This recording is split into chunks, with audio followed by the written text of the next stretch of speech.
everybody. I'm Dr. Kimberly P. Johnson, and I am so excited to be sharing one of my stories with you today as we talk about the great people who impacted Black History Month, but understanding that Black history is not just relegated to one month, but we should celebrate uniqueness and culture all of the time. I want to share a book with you that I wrote called No Fear for Freedom. And as you can see on my shirt today, I have the word doing.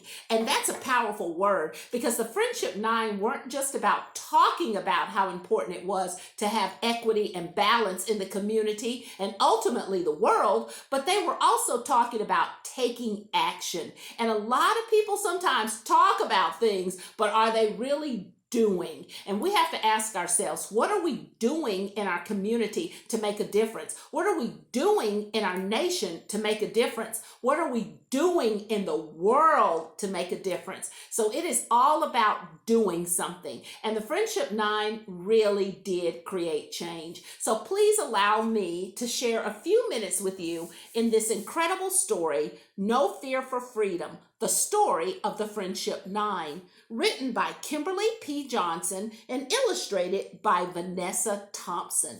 Now, for those of you who don't really know the story, just to give you a little bit of background, this story is about 10 young men who decided to create change back in 1961.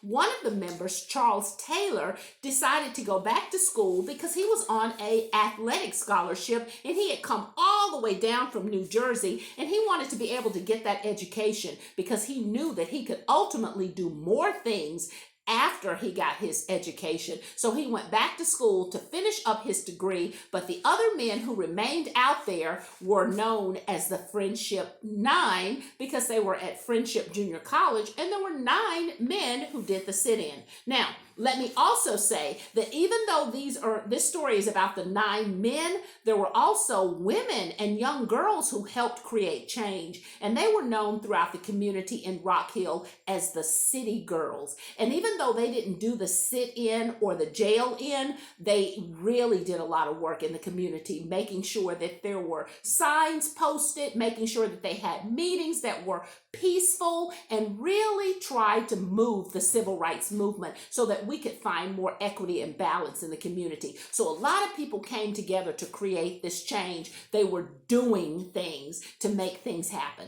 So let's see what happened with the story. No Fear for Freedom, the story of the Friendship Nine. Justice is for all. We must never forget that fact. But freedom for all was part of the Civil Rights Act. From being called colored to Negro and then called Black, African Americans must remember to look back. Years before equality or before desegregation became the law, there were things going on that many people never saw. So they're picketing and boycotting, and then you have Rosa Parks and John F. Kennedy, you have Martin Luther King Jr., and you have Eleanor Roosevelt. So there were lots of things going on that people were trying to do to create equity and change. In Rock Hill, South Carolina, at a counter one day, some brave young men were told to go away. In the state, there were laws that said no blacks allowed.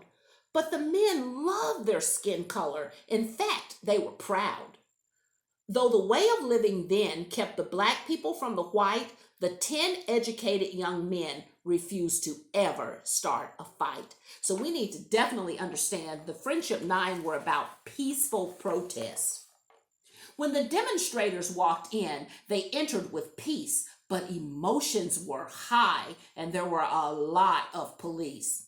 As soon as they sat down to order something to eat, the police grabbed each one and pulled them from their seat. So they walked in, they were dressed very nice. That was a big deal. You always protested in nice clothes so that people couldn't say you were just out there. You looked very presentable and you were there for a purpose. But as soon as they sat down, and after I interviewed these men, they said within seconds of them sitting down, they were yanked from their seats and dragged out the back door to the jail cell. Let's see what happened. The police locked them up and suggested they pay the bail, but the young men just sat there waiting in the jail. The young men were nervous and somewhat scared, but they had learned to be tough and they were prepared. So while they were getting ready to do this major sit-in, it was called Jail No Bail, where they chose to take the jail sentence as opposed to paying the $100 bail. They had to get something called sensitivity training. That means that even when people were doing really ugly things to them, like spitting on them or throwing things at them or pouring wet drinks on them, they had to sit there and not do anything. That was part of the peaceful protest that they were trying to get people to understand about. Outside of the restaurant, people continued to carry signs. They were tired of being arrested and tired of paying fines. So as you can see, people were protesting. But what had happened was, during that time, the civil rights movement had become very stagnant. That means it had kind of gotten stale. They needed to do something to energize the people and get them excited about the movement again. So Jail No Bail was a perfect way to make that happen.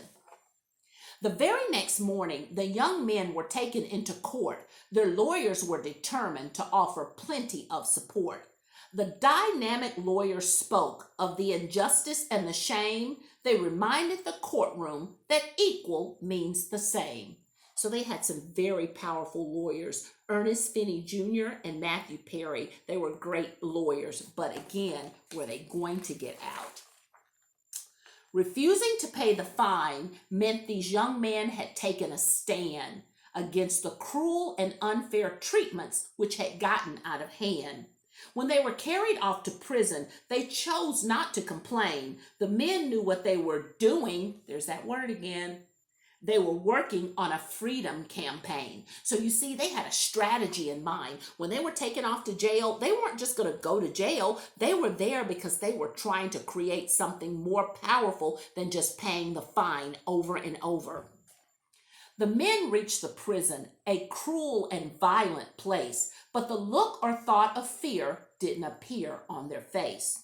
It is hard to imagine the stress they were feeling because we know that prison could not be appealing. Can you imagine being 17 and 18 years old, being hauled off to prison? How scared they must have been, but they were brave. They let total courage cover their face, and that is a big deal.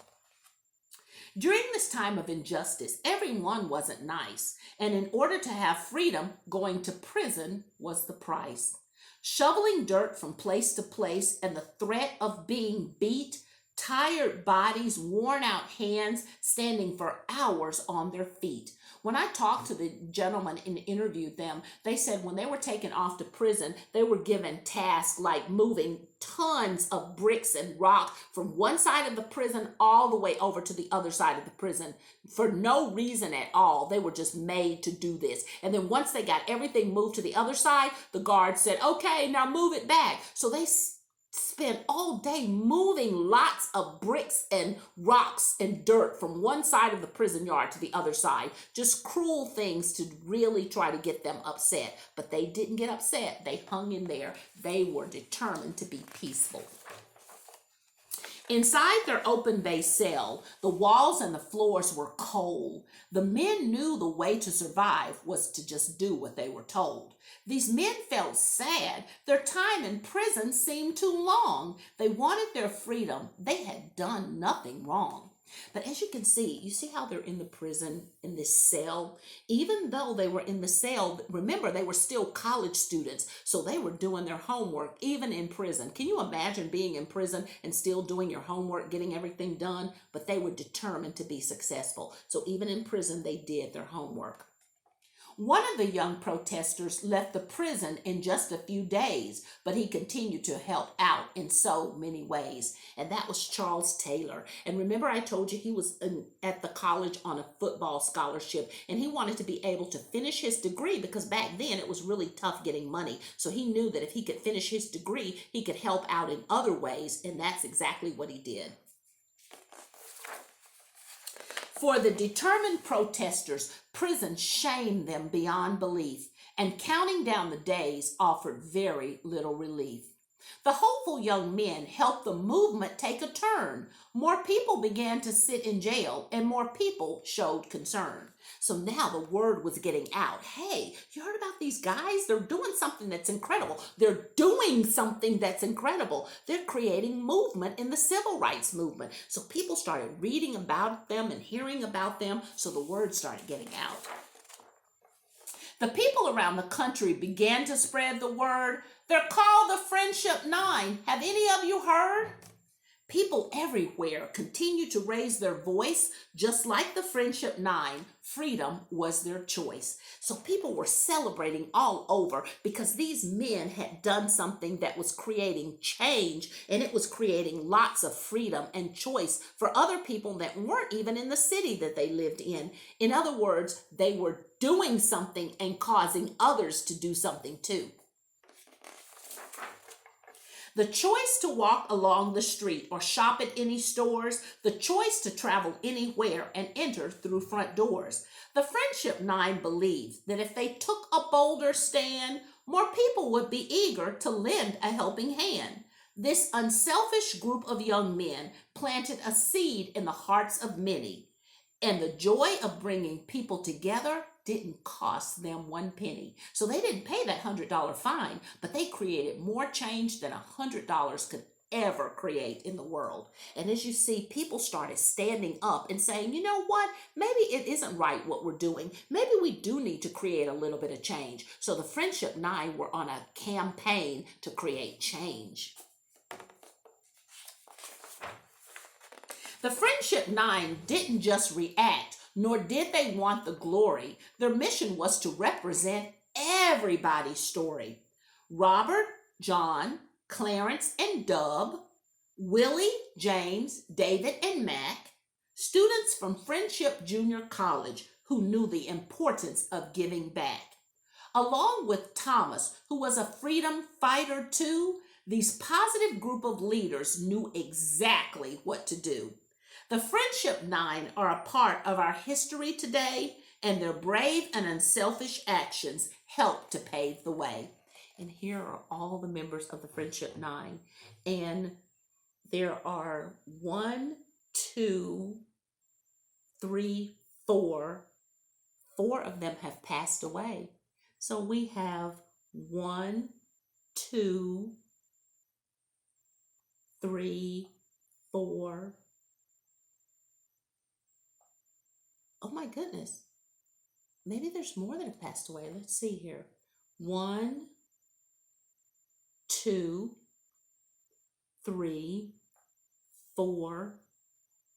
Nope, 4 have passed away. And 1, 2, 3, 4, 5 are still living. Wow. It's so amazing because when I started this story, they were all living except one.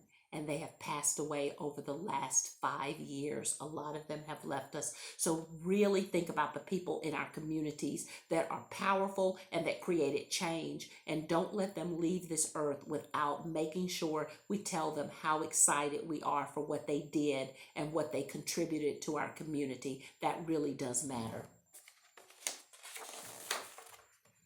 Now it is our turn to keep the story and freedom going by planting seeds of greatness and help the seeds keep growing. Rock Hill became a better place, and the city has learned to forgive. They are building a stronger community where everyone can live. As our country continues to learn how to respect, love, and share, we must also know that the work of others keeps our country fair. When we can all come together to put our differences aside, there will be no room left for racism, if that is what we decide. So as you can see, people coming together and doing things in the world, planting trees, putting up the flag together, cleaning up the community, and just embracing all of the differences. We're all very different, but if we come together, we can create a beautiful world. Just like the rainbow that's in the back of here, that was a symbolism. That means that represents all of us coming together and working in a beautiful place where all cultures matter. The journey continues. And that's them walking off. They've done their work. Now it's time for us to be doing something in the community. So really take the time and think about, what can you do to create change? Can you share stories with other people? Can you learn to keep your community clean? Can you do things to help others that may not be able to help themselves? We all have something that we can do to create change. And I want you to think about it, because doing is a lot more powerful than just saying. Have a fantastic year. Have a fantastic time sharing your stories. I'm Dr. Kimberly P. Johnson, and this has been No Fear for Freedom, the story of the Friendship Nine. Goodbye.